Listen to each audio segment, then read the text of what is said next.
বসেন না, একটু ভাবেন যে আমাকে চলে যেতে হবে, চলে যেতে হবে। এই কোলাহল, এই ব্যস্ততা, এগুলো থাকবে, থাকবো না আমি। সাইয়েদনা ওমর ফারুক বলেছেন, মুতু ক্বাবলা আন তামুতু, মরার আগে একবার মরো। হাসিবু ক্বাবলা আন তুহাসাবু আলাইকুম, তোমার হিসাব নেওয়ার আগে তুমি একবার নিজের হিসাবটা করো না।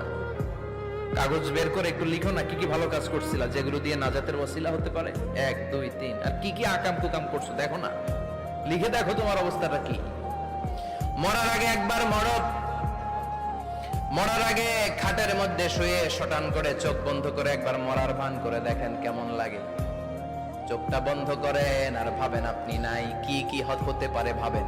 আপনার ছেলে মেয়েরা কান্না জুড়ে দিবে, আপনার প্রাণের স্ত্রী বিলাপ শুরু করে দিবে, বন্ধু বান্ধবের চিৎকার আর মাতম, স্থানীয় এলাকার মসজিদে ঘোষণা, অমুক এলাকার নিবাসী অমুক ভাই অমুকের ছেলে অমুক দুনিয়ায় নাই।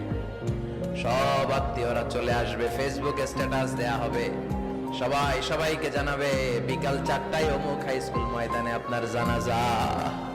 ছুটে আসবে, সবাই ছুটে আসবে আপনাকে শেষ বিদায় দিতে, গুড বাই জানানোর জন্য, আল ওয়াদা, বিদায় জানাতে আসবে সবাই।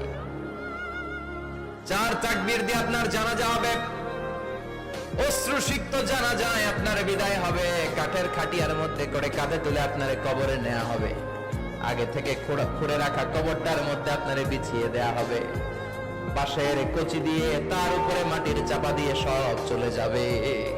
ভাবেন না একবার চোখ বন্ধ করে, this is the circle of life, this is the nature of life. এটা সবার হবে, আমার হবে, আপনার হবে।